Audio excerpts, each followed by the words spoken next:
This podcast is presented by Win City Sports. Yo, what up? Welcome back to Cedric's Combat Corner number 31.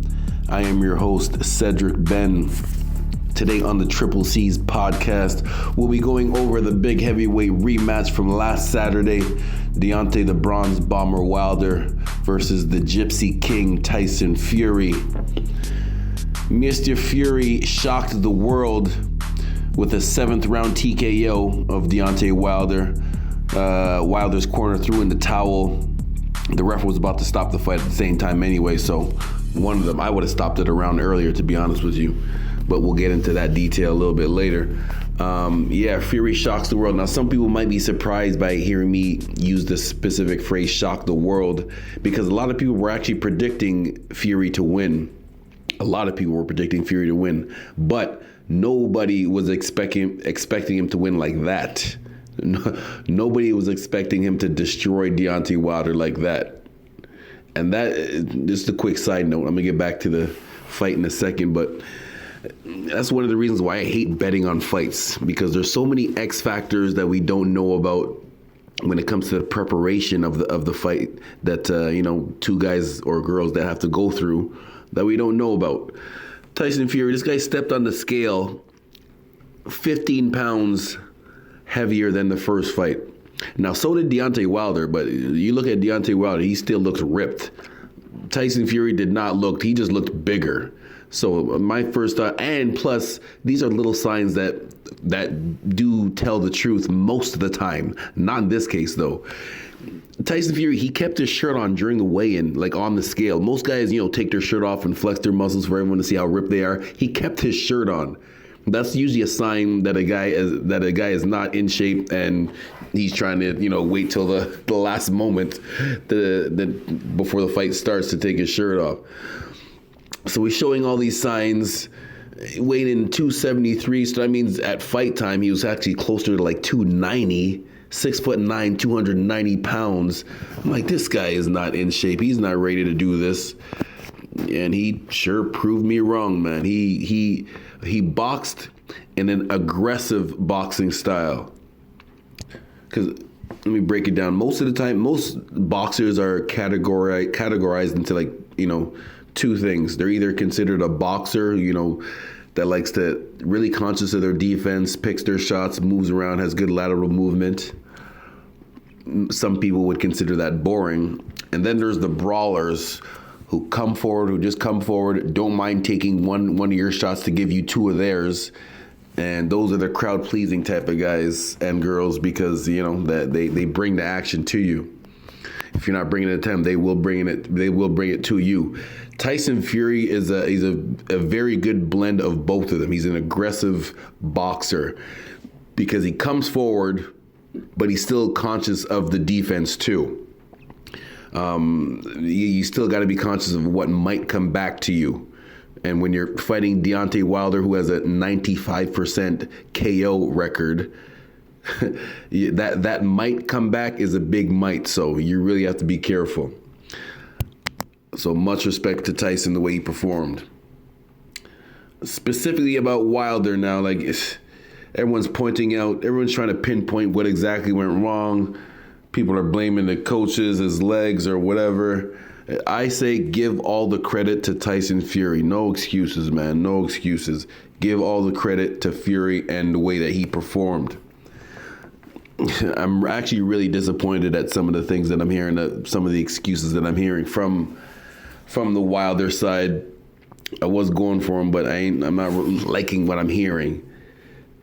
Apparently, the big thing now is that he's blaming the suit that he wore to the ring that weighed like 45 pounds as to the reason why his legs were shot. And I'm like, bro, come on, man. Really? So you're telling me all those months of training, the miles of running, all the rounds of tough sparring, all the stress of sometimes some nights not being able to sleep, just thinking about the big event and all the stress and all the pressure that's on you. You go through all of that, and then it all gets thrown away because of a 5-minute ring walk. Come on, man. I was really disappointed to hear that. That was the next day, but like in the interview right after the fight, he said something about his legs. And the classic thing, they'll say what's wrong with them, and then right after they say what's wrong, they'll say, "But I'm not making no excuses." Right after they gave you the excuse, he said something about his legs were hurt or something about training camp, and then no excuses. Like, you can't say that, bro, man. If you're really injured that badly, then postpone the fight. This is for anybody, not just this situation. You know, this kind of reminds me of the Pacquiao Mayweather a couple of years ago.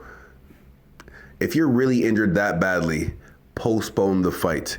Yes, people will be mad at you for postponing it. Yes, you know, there's going to be people, you know, calling you out saying that you're faking the injury. But if you're injured, you're injured. It's not a lie if you're actually injured. But don't say nothing and act like you're going to do this and do that, and then you get rocked and all of a sudden, you know, you had this wrong and that wrong. You can't do that, man. Okay, now I want to address the throwing in the towel situation. And whenever there's situations where a towel gets thrown in or a referee stops the match, there's always going to be people arguing on both sides of the fence, whether it was an early stoppage or whether it was too late. I'm always about safety first.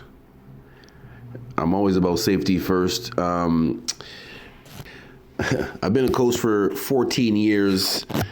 And during that time, I've had double-digit amount of boxers say this to me as far as you know, throwing in a towel or stopping a fight too early if things are getting kind of rough for them. And one thing I say to everyone, and there's usually no comeback when I say this, and anybody that knows me that's listening right now could probably repeat every word I'm about to say.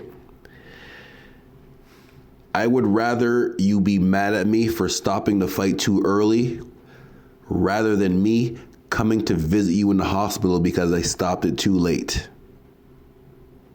All right? I'd rather you be mad at me for stopping it too early rather than me coming to visit you in the hospital or your funeral because I stopped it too late. At the press conference for Fury and Wilder, one of Wilder's coaches said something that really, really bothered me. I'm gonna pull up the video here real quick. Hopefully the audio is good and you can hear it properly, and then I'll address it. The reporter asks the coach Jay Diaz the question on the towel being thrown in.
So the person that you just heard speaking, his name is Jay Diaz. He is one of Deontay Wilder's coaches. Wilder has two coaches. Jay Diaz is the head coach. He's the head coach and the manager. I'm not too familiar with him, but it's my first time hearing about him working with Wilder. But I am very familiar with the second person in charge, Mark Breland. He is a former Olympic gold medalist on the 1984 U.S. Olympic team. Many people regard that team as one of the best amateur teams ever. Same team that had Pernell Whitaker and Evander Holyfield on there. And people looked at Mark Breland as the best boxer on there. Pro career didn't turn out as well, but still regarded as one of the best boxers, amateur boxers around. He's the second person in charge. Mark Breland, he's the one that actually threw in the towel. Now here's the funny little thing. Technically, according to the pro boxing rules, only the head coach is the only person that can throw in the towel to stop the fight, but besides the referee. So technically, that fight wasn't supposed to be stopped if the referee knew that the second person in charge threw in the towel. You just heard Jay Diaz say that he ruled against that and actually told him not to throw in the towel before he actually did it.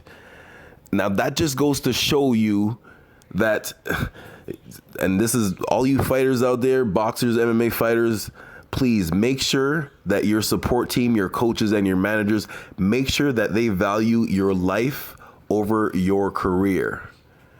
Make sure they value your physical and mental well-being for the rest of your life over the financial gain that they can make off of you for a couple of big fights.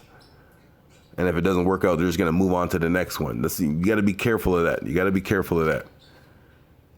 You got to be careful of people that have their own agenda. They might care for you, but they care more about what you can do for them. So be aware of that, please. These are the types of coaches that, I don't even like to talk about this, man, but these are the types of coaches that get fighters killed because they value your career over your life. So make sure you have the right people in your corner. If you're making this your job, that you're making this as your serious income to support yourself and your family, make sure everything surrounding you is supporting that too.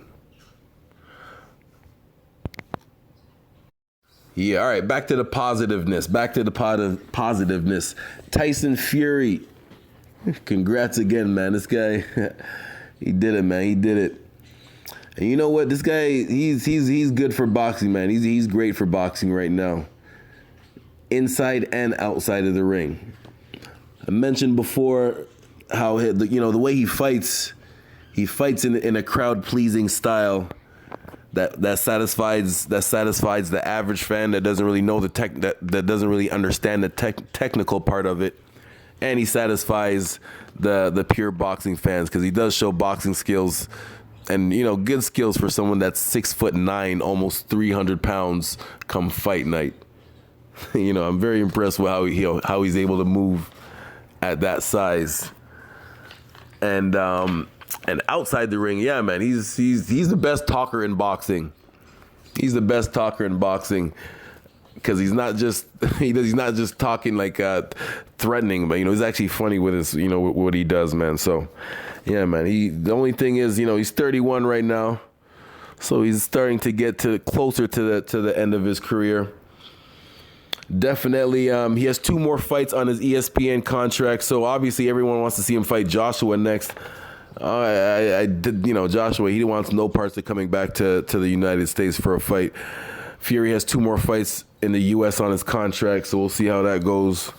From what I understand, Deontay Wilder, they already had a clause in the contract. The loser had a clause to have her immediate rematch during the summer. It hasn't been official yet, but from what I understand, Wilder's people has already said that they want the rematch, which will happen in sometime during the summer. I mean, I wouldn't take the rematch right away. I would, come back with at least 1 or 2 fights to show some improvement. Come back, take on maybe a Dylan White or homeboy that won on the undercard right before him, Charles Martin. Take on take him out or Dylan White, who's been talking a lot. Show that your boxing skills have improved, and then give another reason to to hype up a third fight. Because right now, I go for it, but as far as public perception, a lot of people think he lost the first fight.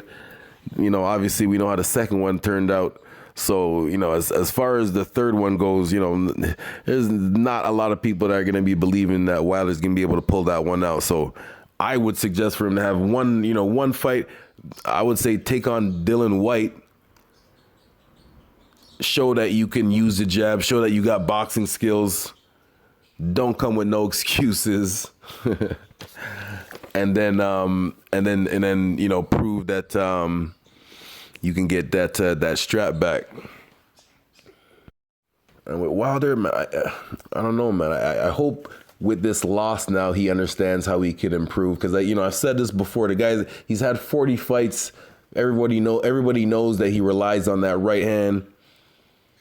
I'm sure, I just mentioned Mark Breland, one of the greatest amateur boxers ever. It's not like he's not telling him to throw his jab. I'm sure they are working on this. Some athletes just don't perform as good.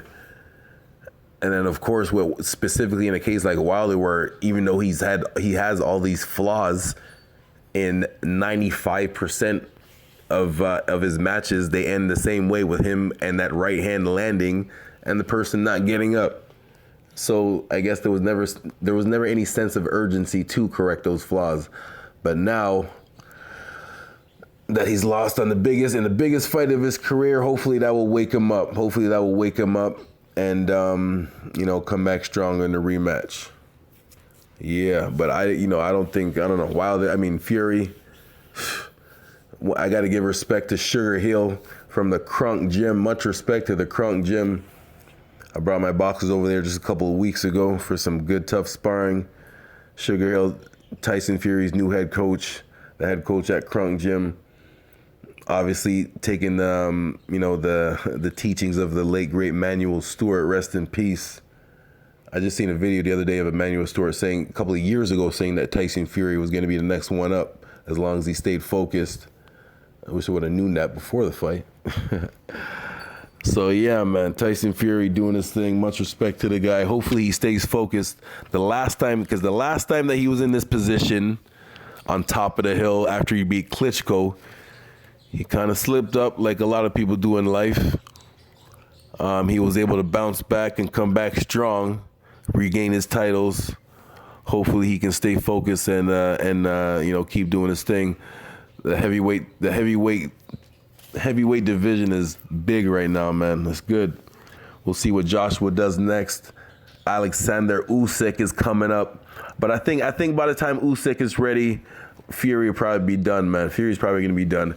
He'll probably have these two fights against whoever, the rematch with Wilder, and then one more, and then one big mega fight with Joshua in the O2 Arena with like 100,000 people, and then probably retire after that. Why not?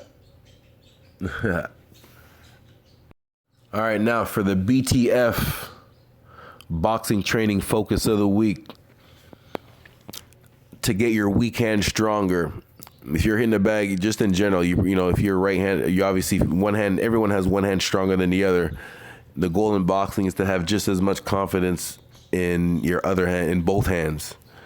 So one way you're going to work on that in sparring, if you are sparring, one thing we do at the gym called jab wars, where you're only using your jab, both people only using their jab. If it's a scenario where one boxer has a lot more experience than another one, the one that has more experience, I'll tell them they can only use their jab, and the novice boxer, they can use both hands. And you really got to use that jab and use it strong, or you can use everything with your weak hand. On the bag, on the heavy bag, you could do combinations only using that weak hand. Again, emphasizing using your core and your hips. If your shoulders are hurting you, that means you're not hitting the bag properly. So combinations with your weak hand, emphasizing using your core and your legs. If you're doing pads, same thing. Pads is good because the coach can do counter punches over your weak jab or your weak hand. So you're obviously working on your defense at the same time. So those three things there: jab wars, heavy bag, only using that weak hand. With that other hand, keeping that hand up by your chin, not just hanging out in the air, using it to block the hip punches to the head and to the body. And then on pads, more weak hand, using that jab, but your coach can use it for counter punching too. So obviously working on the offense and the defense. Yep. All right, man. There you have it. Cedric's Combat Corner number 31. Thank you very much for listening. You can always check it out. YouTube, Spotify, Apple Podcasts. Any questions, hit me up on any social media at Cedric Sports. IG, Twitter, Snapchat, Facebook. Yeah. Shout out to Win City Sports. Peace.